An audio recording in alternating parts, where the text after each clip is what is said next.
All right, good evening, everyone. I want to welcome you all to this meeting of the Cardinia Shire Council's Town Planning Committee, and we now declare the meeting open at 7 p.m. This meeting will be conducted in accordance with the Council's governance rules. It's important that members of the public present in the gallery respect the setting and do not disrupt the meeting, particularly during debate and discussion by councillors on items in the agenda. We're going to commence this meeting with the following reflection. I would ask those gathered to join us now for a few moments of silence as we reflect on our roles in this chamber. Please use this opportunity for reflection, prayer, or thought to focus on our shared intention to work respectfully together for the well-being of our whole community.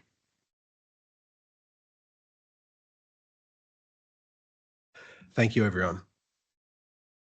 Our council respectfully acknowledges that we are on the traditional lands of the Bunurong and Wurundjeri people, and we pay our respects to their elders past, present and emerging. I have one apology for tonight's meeting, and that is from Councillor Colin Ross, so we'll note that in the minutes. Councillors, are there any declarations of interest in relation to the items listed on the agenda? I see none. We'll note that. Thank you. Let's go into ordinary business. Agenda item 5.1. The recommendation for this item is that Council resolve to issue a notice of decision to grant a permit for planning permit application T220661 for use and development of land for a dwelling on 160 Home Park Road, Beaconsfield, subject to the conditions listed in the agenda. Do I have a mover for this item? Councillor Brett Owen. I'll move the officer's recommendation, please. Thank you, Councillor Owen. We note that. Is there a seconder? Councillor Pomeroy. Over to you, Councillor Owen. Thank you, Mayor. Thank you, Councillor Pomeroy. So the subject site is a large 17-hectare parcel with the rural conservation zone, with approximately 70% of the site impacted by a power line easement and dense native vegetation with significant conservation value. The remaining western portion is a vacant area with scattered vegetation. Although the site exceeds 16 hectares, its proximity to the urban growth boundary of Beaconsfield and the availability of services make it suitable for rural living. The design and location of the proposed dwelling acknowledges the site's constraints and responds positively to the policy direction. So just some background, it is a rural conservation zone. There's environment significant overlay. There's a bush fire management overlay. So these are all considerations for council. So just the summary, the application seeks approval for the use and development of the land at 160 Home Park Road in Beaconsfield for a single-storey dwelling. It is a environmentally sensitive area featuring native vegetation and steep topography. So the proposed dwelling, it's a single dwelling. I know there's been some real estate sort of interest where there's proposed subdivision. That is not what we're dealing with today, where the proposal is a single dwelling, no subdivision. So I know some people have been concerned about that, but that's what we're dealing with today. So it comprises of, it is a large house, it's fair to say, 6 bedrooms, indoor recreational facilities and a 6-car garage. Council is determining on this application as it is a dwelling, okay? Nothing else. So it's a dwelling. So just going through the report, obviously there's substantial things that we need to consider. And I just wanted to acknowledge the objections. We had 9 objections in total. This application was advertised twice with amended plans, changing the height of the proposed dwelling, reducing the height, and definitely a single level and a flat roof. So that we acknowledge those 3 objections. The report does respond to those objections, and some of them were concerns about visual impact and hilltop siding, building scale and perceived commercial use. We are dealing with this as a private dwelling. 3 traffic access and road conditions, 4 drainage, effluent and water management, and 5 environment and wildlife impacts. The report does address those concerns. I've visited the site. I've looked at all the objections. But the officers are recommending, obviously, approval, and it is detailed in the report why. The proposed dwelling is located on a relatively elevated portion of the site, which naturally introduces some degrees of visual impact. However, this impact is appropriately mitigated through a combination of thoughtful design responses and site-specific strategies. The generous front setback of approximately 140 metres combined with existing embankment along O'Neill Road helps to minimise the visibility from the surrounding roads. Importantly, the dwelling has been amended from a double-storey to a single-storey design, resulting in a maximum building height of approximately 5.6 metres from natural ground level, which is restrained and consistent with the scale of other dwellings in the area. The siding and form of the building reflect the established neighbourhood character and ensures that the development does not dominate the ridge line or interrupt significant views. In summary, while the dwelling is substantial in form, the combination of site responsive design, landscape integration and vegetation retention ensures the overall impact of the landscape character and environment values of the site is appropriately minimised. I might just pause there. I do note there's extensive conditions, 4 pages of conditions. So I think with those conditions being put in place, it does protect and really responds to the concerns raised by the objectors. But I'll pause there to let my council colleagues talk. Thank you. Thank you, Councillor Owen. We'll go to Councillor Pomeroy. Thanks, Councillor Owen, and such a comprehensive overview of this. And I do want to also acknowledge the concerns raised by the objectors to this application. It was really interesting reading all the objections, what was done in relation to those, and I do recognise that the visual impact hasn't been completely resolved in this, and this is some of the challenges we have around planning applications, and it's never easy to balance these. But I do believe that subject to the proposed conditions, it does achieve an acceptable planning outcome. So I will be supporting this one tonight. But there are many valid concerns, and I thank the officers for the work they've done in this, in ensuring there is so many conditions on this, but also to the emergency services.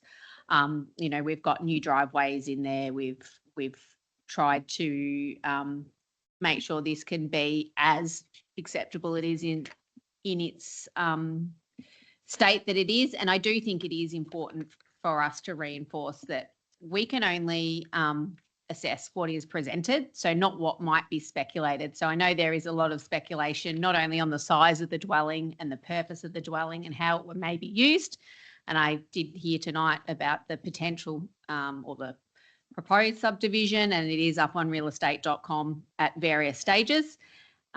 However, what we are deciding tonight is not how this will be used, where it is being put in as a residence, and it's not driven by the number of rooms or amenities. So we will be making our decision on that tonight. Thank you. Thank you, Councillor Pomeroy. Are there any other councillors to speak to this item? There being none, I'll go back to you to sum up. Thank you, Mayor. Thank you, Councillor Pomeroy. Going back to the officer's comments, at first glance, placing the dwelling closer to the front of the site might seem like a better option to meet the environmental objectives. However, this would make the building more visible from Home Park Road and increase its visual impact on the surrounding area. It will require significant earthworks and removal of native vegetation. The chosen location further back on the site is more discreet in the opinion of the planners, and works better with the natural landscape. Combined with proposed landscaping, the siting help reduces the visual impact and blends the dwelling into its surroundings. Importantly, the selected location avoids the need to remove any existing vegetation and meets bushfire safety requirements. It also allows the dwelling to be built into the slope of the land, reducing the amount of cut and fill needed. Overall, the siting and design responds well to the site's size, slope, environmental features. As I said before, there's actually 7 pages of conditions. It does talk about, obviously, things like landscaping, vegetation protection, a construction environment management plan, many conditions. So I think with those conditions in place, and I expect obviously the permit, if the permit is to be enacted, that those conditions are really complied with, because that's really important. Why, you know, I'm happy to issue a permit and approve this. So I will move the officer's recommendation. Thank you. Thank you, Councillor Owen. So we'll put that officer's recommendation to item 5.1 up for a vote. All those in favour? Against? Declare that carried. Thank you, councillors. 5.2. The recommendation for this one is that council note the planning matters dealt with by officers under delegated authority, September 2025 report. Is there a mover for this item? Councillor Pomeroy? I'd like to move this report as noted. Thank you. And is there a seconder for this one? Councillor Potter. Over to you, Councillor Pomeroy. This is a great report dealing with matters dealt by officers under delegated authority for the period of 28th of July to the 14th of August, because last month our town planning meeting coincided with our council meeting. So over a 2-week period, we've had nearly 40 applications. So there's definitely a steady flow of planning activity right across the Shire, although I do note that Central and Pakenham Hills wards had no applications during this period. Type of applications are largely consistent with what we'd expect: outbuildings, earthworks, verandas and minor amendments. The main ones, timeframes varied, but there's some really, really short timeframes in them, and that is very pleasing to see as a councillor, to see planning get this through. So I will be supporting this report. Thank you. I'll go to your seconder, Councillor Potter. Thank you, Mayor. I just want to highlight, as I think officer residents in particular would be particularly curious to see the historical Primrose Park on the report. Yes, 250 Princess Highway officer. The report says it's a development of land for dwellings, including within the heritage overlay in stages, subdivision of land in stages. The site has a heritage overlay which seeks to protect the heritage dwelling Primrose Park and the trees. So it was issued permit T200-618 in May in 22 for the development and subdivision of land for 39 lots. The heritage dwelling is protected with an appropriate curtilage. The existing vehicle access from the highway will be removed and the heritage dwelling will be accessed from the future internal road network. The shared user path will be constructed along Princess Highway. Brunt Road is constructed. The permit was first amended in 23 and the permit was recently amended again. The amendment was minor in nature and included changes to the staging plan and minor changes to the built form. It's very interesting, and I am so happy to hear the historical significance of Primrose Cottage and Park will be preserved and honoured during this development. I will be keenly watching. Thank you. Thank you. Are there any other speakers on this report? Councillor Payton. Thanks, Mayor. In Western Port Ward, I just want to highlight the fact that there's on page 87, the use of land for equestrian supplies, construction and display of signage, and a reduction to the number of car parking spaces required. I did have a little bit of communication with the town planning area about this regarding the reduction to the number of car parking spaces, and noticed that you have Total Tools across the road, which has a really big car park, and that there was plenty of room for overflow parking both along the street and in surrounding businesses. So I'm really pleased to see that this has gone through, because we all know that, you know, local rural properties and especially equestrian properties don't want to travel up to Warragul or down to Dandenong or wherever for their supplies. It's really nice to have something local here. So thank you for that. The other observation is just that the time frame between most of these applications being lodged and issued is really drawing down. So just wanted to thank the officers for their work in this regard, and whatever you're doing is working, so keep it up. Thanks. Thank you. There's no other speakers. I'll go back to you, Councillor Pomeroy, to sum up. Thanks, Councillor Potter and Councillor Payton. It is definitely a good reminder of the volume of work our planning officers are managing behind the scenes and the importance of having a robust delegated authority framework to ensure timely decisions. And I'm sure many people out there building are appreciative that their permits are moving through. I think it's also important to note in this one that there were no refusals and no objections, and all decisions have resulted in permits being issued. I will be supporting this one. Thank you. So we'll put the officer recommendation to 5.2 up for a vote. All those in favour? Declare that carried. Thank you, councillors. 5.3. The recommendation is that council note the Planning Matters VCAT report for September 2025. Is there a mover for this item? Councillor Nicol? Thanks, Mayor. I'll move the officer's report. Thank you. Is there a seconder for this item, councillors? Councillor Payton. Back to you, Councillor Nicol.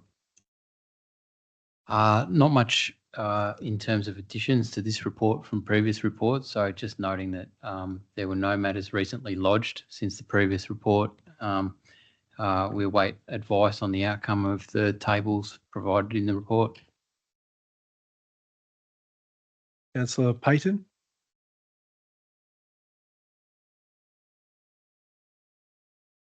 Thanks, Mayor. Just to note that there are a couple of applications in here that came before this council earlier, either late last year or early this year, and one has been actually decided on and one is still to be returned. Can I just check a point of order? Am I able to relay the comments that were made by the planning department regarding the decision that was made last week? I'm not sure. Or is that not public yet? I don't imagine it would be. It's fine. It's fine. Okay. So if you don't mind, I will. Mm-hmm. So in regards to number 80 O'Brien's Road, Yenathan, comments we have back from our council planners is that on Friday, the VCAT decision for 80 O'Brien's Road, Yenathan, for the use and development of a single-storey dwelling was determined. The council determined to refuse to grant a permit on the 9th of December. The proposal was supported by a farm management plan that suggests the site be used for small-scale highland cattle grazing. The tribunal affirmed the decision of council and directed that no permit is granted. The town planners will prepare a summary for us in council going forward. In summary, the proposal for a dwelling is a permanent change in land use that is not necessarily required to manage cattle grazing and would further consolidate a rural living enclave given the presence of dwellings in the surrounding area. A dwelling is not necessarily required to have an on-site presence to look after livestock, so long as adequate fencing and watering systems are secured and operational daily inspections can effectively ensure livestock are well and secure. And the third point, the establishment of a dwelling on this site will likely bring with it an increased difficulty for agriculture to re-establish itself in this area. So the reason that I wanted to highlight this in this public meeting is that anybody currently owning a property in Greenwich land or sitting in a rural area really should take account of the precedents that are being set at VCAT and have a lot of talks with their private planner and with our council planners here before you go and commit the money and time to trying to effect a dwelling in this situation. So, you know, I feel for the applicant in this situation. I think he's had a bit of a tough time of it, but that's the decision at the end of the day. So that's all I have to say. Thank you. Thank you, Councillor Payton. Are there any other councillors who want to speak to the item? There being none, I'll go back to you, Councillor Nicol. Thank you, Mayor, and thank you, Councillor Payton, pointing out that one at Yenathan. In fact, at the time, I can remember the discussion and the debate in the council regarding that matter, but also the other matters that are listed here around rural land use and agricultural areas. And that's interesting to hear that outcome. Can't reiterate and endorse Councillor Payton's statement enough around people who are looking at purchasing or developing rural land in Cardinia at the moment. It is buyer beware. Be aware that state government policy has changed, and that's now seems to be being consistently borne out in VCAT decisions. So, yeah, a flag for the community to please sit up and take note and don't necessarily listen to the real estate agent. Thank you. Thank you, Councillor Nichols. So we'll now put the officer recommendation to 5.3 up for a vote. All those in favour? Declare that carried. 5.4, planning scheme amendments. The recommendation is that Council note the active planning scheme amendments report in Table 1. Is there a mover for this item? Councillor. Thank you, Mayor. I note the report as mentioned in the agenda. Thank you. Thank you, Councillor Thompson. Sitting where Councillor Ross normally sits in that area, just completely blank me out. Is there a seconder? Councillor Liz Roberts. Over to you, Councillor Casey Thompson. Thank you, Mayor. I got my words tripped up moving the report. Thank you. So the report requires an update on the status of acting planning schemes and amendments, planning scheme amendment requests. There's not too much new on this one from previous town planning meetings. A few that have been of interest of this council have been the James Hicks Pottery, which we resolved on the 16th of June. We're still waiting for, and the allotment of land next to the Packham Cemetery, which was the 14th of April. So a little bit going on there, but I'll open that up to my fellow colleagues to speak to particular items if they wish. Thank you. Thanks, Councillor Thompson. Councillor Roberts. Through Mayor, I will mention the item regarding the Pakenham Cemetery. Officers have been asked to do a bit more work on that one, so we'll be waiting for that one to been asked by the department to do some more work. It was only a change to the zoning from urban growth zone schedule 1 to public use zone, and the area is already being used as a cemetery as such, so it's not having any impact on day-to-day operations of the cemetery. So look forward to seeing that report back to us sometime in the future. Thank you. Thank you. That's just in reference to a very small part of the cemetery. Yeah, thank you. Councillors, is there anyone else who would like to speak to the report? Go back to you, Councillor Thompson. Nothing further to add. Thank you, Mayor. Thank you. So we'll put the officer recommendation for 5.4 up for a vote. All those in favour? Declare that carried. Thank you, councillors. That now concludes tonight's meeting. Thank you very much for your attendance. Our next council meeting will be on the 15th of September at 7 p.m. in the council chambers. I now declare the meeting closed at 7:23. Thanks, everyone.